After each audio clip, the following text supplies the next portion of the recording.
저는 혼자 지냈던 시간이 꽤 길었습니다. 이건 제 비밀인데 사실 저는 1년 전까지만 해도 모태솔로였습니다. 저는 대형 대학 병원에서 근무 중인 간호사였고 직업적 특성상 언제나 분주했으며 정신이 없었습니다. 아침부터 저녁까지 중환자실에서 환자들을 돌보고 각종 서류를 정리하는 업무의 반복이 대학병원 간호사인 제 삶이었지요.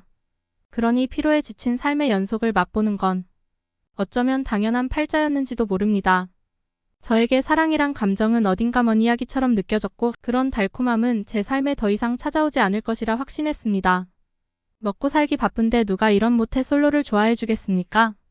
그런데 기적적으로 저란 늙은 여자에게 남자가 나타났습니다. 그의 성과 이름은 유민수. 저는 그날도 평소와 다름없이 병실을 둘러보고 있었는데 누워있는 환자 중에서 유난히 눈에 띄는 한 남자가 보였습니다. 그게 민수 씨였습니다. 민수는 입원한 지 얼마 안 된 잘생긴 젊은 환자였습니다. 그가 처음 저를 바라보며 웃었을 때 저는 그 환한 미소의 기분이 그저 그랬습니다. 피곤이라는 지친 일상에서 그런 환한 미소를 보는 일이 드문 터라 그 순간이 오랫동안 지워지지 않았습니다. 더욱이 그 미소의 의미를 몰랐기에 더욱 헷갈렸습니다. 그런데 제가 더욱 헷갈렸던 것은 그는 저에게 유독 친절하고 따뜻했다는 겁니다. 저보다 나이도 어리고 예쁜 간호사들이 많을 텐데 말입니다. 그는 이곳 중환자실에 입원한 환자였으나 환자와 간호사라는 관계 이상으로 저를 편안하게 대해주며 자꾸만 사적인 질문까지 던져왔습니다. 처음에는 그저 사람을 좋아하는 성격이겠거니 하고 넘겼지만 시간이 지날수록 그는 부드럽고 다정한 목소리로 저에게 스며들고 있다는 걸 깨달았습니다. 그와 대화를 나눌 때마다 환자로서가 아닌 사랑받고 싶은 한 여자로 저는 변해가고 있었습니다. 선생님, 요즘 무슨 연애하세요? 얼굴이 정말 예뻐졌어요. 어머, 이 피부 좀 봐. 이게 어떻게 30대 후반의 피부라고 할 수 있어요? 정말 예뻐요? 진짜? 그렇다니까요. 함께 일하는 까탈스러운 동료 간호사가 저에게 이리 말할 정도니 저는 제가 요즘 달라지고 있다는 사실을 실감했습니다. 그러던 어느 날이었습니다. 중환자실에서 일반 병실로 옮긴 민수가 퇴원할 무렵이었습니다. 병실을 정리하며 환자들에게 인사를 나누고 돌아서는 저에게 민수가 성큼성큼 다가왔습니다. 그는 약간 느끼한 시선으로 저를 뚫어지게 바라보더니 떨리는 목소리로 이렇게 말을 걸어왔습니다. 서진 간호사님? 저 퇴원하고 나면 혹시 우리 따로 만날 수 있을까요? 놀랐으나 마음 한구석이 설렜습니다. 사실 저도 이 말을 들어보고 싶었거든요. 그걸 이제야 내뱉다니 그 점이 야속하긴 했습니다. 저는 그 순간 당황해서 얼떨결에 고개만 끄덕였습니다. 그의 표정이 환해지며 밝게 웃는 걸 보니 저도 모르게 뿌듯한 미소가 지어졌습니다. 그렇게 우리는 병원 밖에서 처음으로 만났습니다. 그가 퇴원 후 처음으로 다가온 날 민수는 저를 바라보며 이리 고백했습니다. 서진 씨, 당신을 처음 만난 순간부터 마음에 끌렸어요. 그러니까 우리 사귈래요? 아니, 그냥 나랑 사깁시다. 그 고백을 듣는 순간 제 가슴이 두근거리며 터질 듯 했습니다. 민수의 다정한 눈빛과 따뜻한 미소가 저의 마음을 녹여주었습니다. 이 나이에도 고백해오는 남자가 있다니 정말 벅차오르는 감동을 막을 수 없었습니다. 그렇게 우리는 연인이 되었습니다. 제 인생의 첫사랑이 뒤늦게라도 찾아온 것이었지요. 즉 저는 오늘부로 모태솔로에서 탈출한 것이었습니다. 또한 저는 천연기념물 딱지도 떼게 될 예정이었습니다. 우리의 첫 데이트 날이었습니다. 첫 시작은 카페였습니다. 그는 저를 위해 작은 선물을 준비했더군요. 소박한 커피 한 잔과 따뜻한 담요를 제게 건네며 그가 이렇게 말했습니다. 서진 씨가 항상 바쁜 하루를 보내니까 가끔은 이렇게 따뜻하게 쉬었으면 좋겠어요. 그의 배려에 가슴이 따뜻해졌습니다. 어쩜 말도 이리 예쁘게 잘하는지 모르겠습니다. 우리 둘은 따스한 담요를 나눠 덮고 카페 창밖을 바라보며 이런저런 이야기를 나누었습니다. 서로의 일상을 공유하며 함께 웃는 그 시간이 저에게는 너무나 소중했습니다. 그는 제 일상에 따뜻한 바람을 불어넣어 주었고 그 덕분에 매일 달콤한 설렘을 팍팍 맛보는 중이었습니다. 어느 날이었습니다. 힘든 하루를 마치고 그의 품에 안겼을 때 그 남자가 제 머리를 다정히 쓰다듬으며 나직이 속삭였습니다. 서진아, 내가 항상 네 편이 되어줄게. 네가 힘들 때나 기쁠 때나 늘 옆에 있을 거야. 그 말이 저에게 얼마나 큰 위로가 되었는지 모릅니다. 바쁜 병원 생활 속에서 지칠 때면 그는 언제나 저의 작은 쉼터가 되어 주었습니다. 그와 함께 있는 순간마다 제가 사랑받고 있음을 확연히 느꼈고 이 사랑이 저를 얼마나 행복하게 하는지 새삼 깨달았습니다. 우리는 그렇게 서로에게 작은 기쁨과 평온을 주며 함께하는 시간을 계속 쌓아갔습니다. 그의 다정한 손길과 부드러운 목소리 그리고 따스한 미소는 제 일상을 매일 달콤한 설렘으로 가득 채워주었습니다. 매일 그의 이름을 부르고 그의 품에 안기는 이 시간이 저에게는 그 무엇보다 소중하게 느껴졌습니다. 그렇게 한 달이라는 시간이 지났을까요? 저는 그 남자를 위해 제가 지금껏 지켜왔던 순결을 주기로 작정했습니다. 그 남자도 그걸 원하는 눈치였죠. 이 정도 인성을 가진 남자라면 제 순결을 주어도 괜찮다고 확신했습니다. 더욱이 우리는 사랑했으니 이제 그걸 해도 되는 시기였습니다. 사실 제가 상처받기 싫어 남자를 꽤 오랫동안 살펴보며 진도를 늦게 빼는 스타일이었거든요. 그러니 지금껏 못해 솔로로 남아있었던 것이겠지요. 그렇게 저는 그 남자와 사귄 지 한 달이 다 되어갔을 무렵 잠자리를 가졌습니다. 저는 그 남자와 처음으로 다정하게 손을 잡았고 저는 그 남자와 처음으로 달콤한 키스를 나누었으며 저는 그 남자와 처음으로 뜨거운 잠자리까지 나누는 사이가 되었습니다. 그러니 그와 함께하는 모든 순간이 기적 같았고 저는 이 사랑이 영원히 이어지기만을 간절히 바라고 바랐습니다. 그러나 불행은 늘 행복 뒤는 오는 법이더군요. 그 사실을 까마득하게 잠시 망각하고 있었습니다. 처음에는 그저 작은 의문이었습니다. 대체 언제부터였을까요? 민수 그러니까 그 남자가 제 눈을 피하고 제 질문에 모호하게 대답하는 일이 잦아진 게 말입니다. 우리는 언제나 서로 솔직했고 작은 고민 하나도 치열하게 나누곤 했습니다. 그런데 요즘 민수 씨의 표정에는 말하지 못한 무언가가 담겨 있었습니다. 그 남자의 스마트폰이 울리면 그는 곧바로 화면을 내렸고 제 눈치를 살피며 서둘러 자리를 피했습니다. 처음에는 대수롭지 않게 넘겼습니다. 그 정도는 저도 이해할 수 있었습니다. 연애 중이라 해도 각자가 지켜야 할 개인적인 프라이버시가 있었으니까요. 저는 굳이 그를 다그칠 필요는 없다고 생각했습니다. 그런데 이상한 행동들이 자꾸만 반복되면서 제 마음속에 작은 불안이 싹트기 시작했습니다. 어느 주말 저녁이었습니다. 민수와 저는 오랜만에 데이트를 하기로 했고 저는 그와 함께 저녁을 먹으며 낭만적인 시간을 보내려고 했습니다. 그러나 민수는 약속 시간에 늦게 도착했고 누군가를 기다리듯 자꾸 스마트폰만 들여다보며 안절부절 못하는 모습만 연출했습니다. 무슨 일 있어? 자기 요즘 주식이나 비트코인이라도 하니? 그런 건 아니야. 그래? 제가 중얼거리며 이렇게 묻자 그는 잠시 멈칫하다가 이렇게 답했습니다. 그냥 일이 좀 많아서 그래. 조금 피곤하다고나 할까? 말은 그렇게 내뱉었으나 뭐랄까? 적잖은 퉁명스러움이 가득했습니다. 그의 미소는 평소처럼 따뜻했지만 어딘가 억지로 짜낸 것 같았습니다. 제 질문이 끝나기도 전에 그는 다시 스마트폰을 내려다보았습니다. 무엇이 그를 이토록 불안하게 하는 것일까요? 저도 모르게 그의 표정을 살피는 자신을 발견했습니다.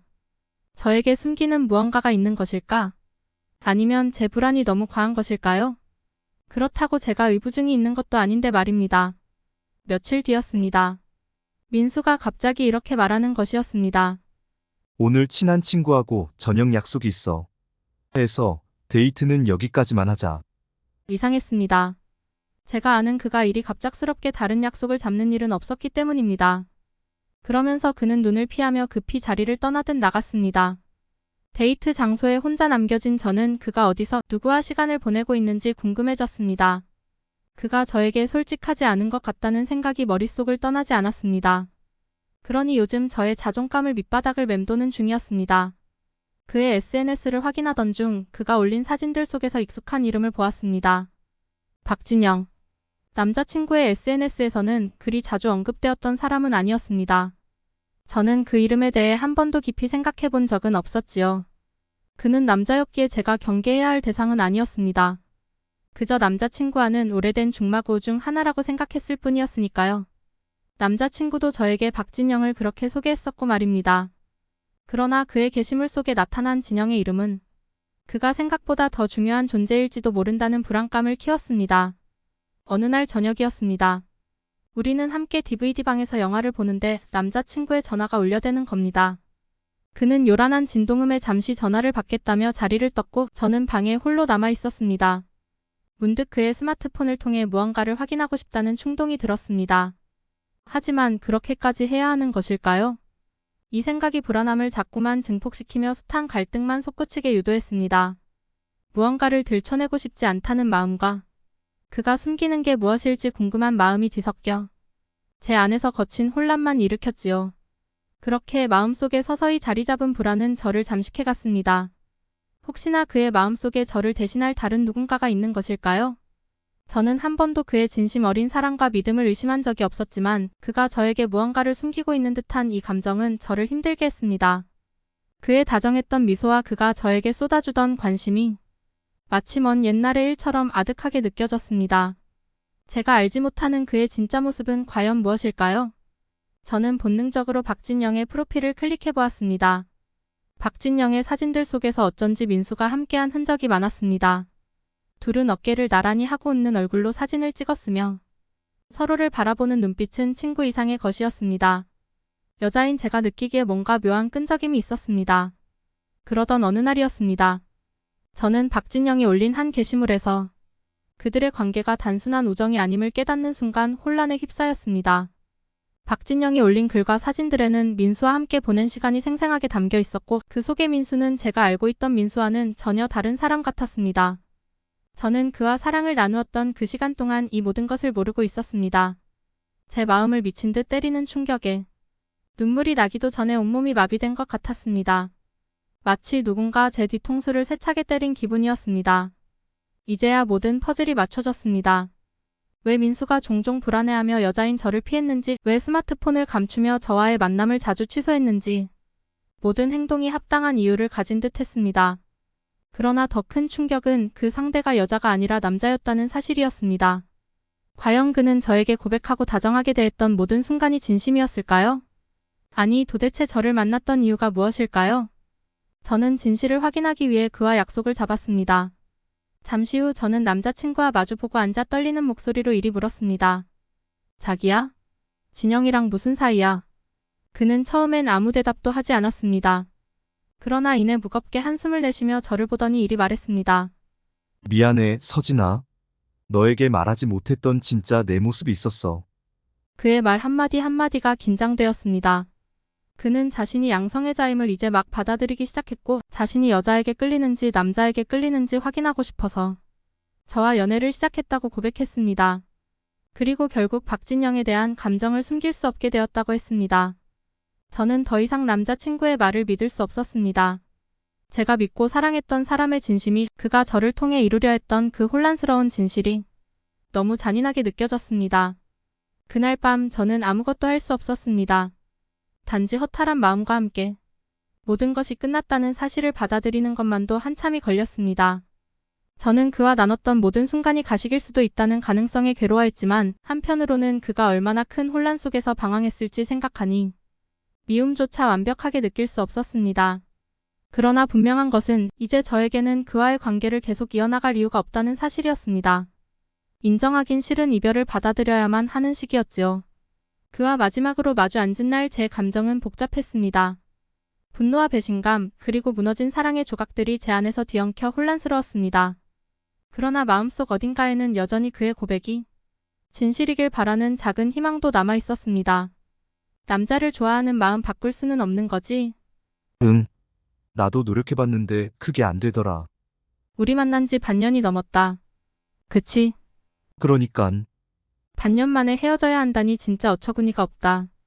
저는 그 어떠한 말도 나오지 않았습니다. 서진아, 정말 미안하다. 나도 내가 헷갈렸어. 너와 연애를 시작했을 때 나도 몰랐으니깐. 내가 정말 여자에게 끌리는 건지 아니면 그저 너를 통해 내 감정을 확인하고 싶었던 건지. 그의 말은 차갑게 제 가슴을 저며왔습니다. 저와의 연애가 단순히 자기 자신을 알아가려는 일종의 실험이었단 말인가요? 저는 이 남자가 제게 베푼 모든 사랑이 진심이 아니었을 거라는 생각에 머릿속이 어지러웠습니다. 그럼 왜 그렇게 다정하게 대해줬어? 나는 너와의 모든 순간이 진짜라고 믿었는데 나만 혼자 그렇게 생각한 거야? 진짜 이기적이다. 저는 속에 담아둔 말을 내뱉으며 그를 노려보았습니다. 눈물이 차오르려 했지만 지금은 울고 싶지 않았습니다. 그저 그의 진심을 확인하고 싶었을 뿐입니다. 민수는 잠시 고개를 숙였다가 고통스러운 표정으로 저를 바라보았습니다. 처음에는 너와의 모든 게 나도 진짜였어. 너를 사랑하려고 했고 사랑했다고 믿었어. 하지만 진영이를 다시 만나게 되면서 더는 나 자신을 속일 수 없게 됐다. 민수와 헤어진 후 저는 다시 일상으로 돌아왔습니다. 그러나 저는 그 남자와 사랑했던 순간을 떠올리며 오늘도 울고 있을 뿐이었습니다. 그러함에도 일이 무너질 수는 없었습니다. 분주한 병원에서의 하루하루는 제가 생각했던 것보다 빠르게 저를 치유해 주었습니다. 힘든 환자를 돌보며 그들의 고통에 공감하고 회복을 돕는 순간들 속에서 저는 점점 나 자신을 잃지 않으려 애쓰던 시절의 서진으로 돌아가고 있었습니다. 매일 아침 출근길에 오르며 저는 스스로에게 말했습니다. 이제 내가 나를 지키고 나 자신을 위해 살아가자라고 말입니다. 다만 앞으로 다른 남자와 사랑하기는 버거울 것 같습니다. 똑같은 상처를 두 번 다시 맛보고 싶지는 않으니까요.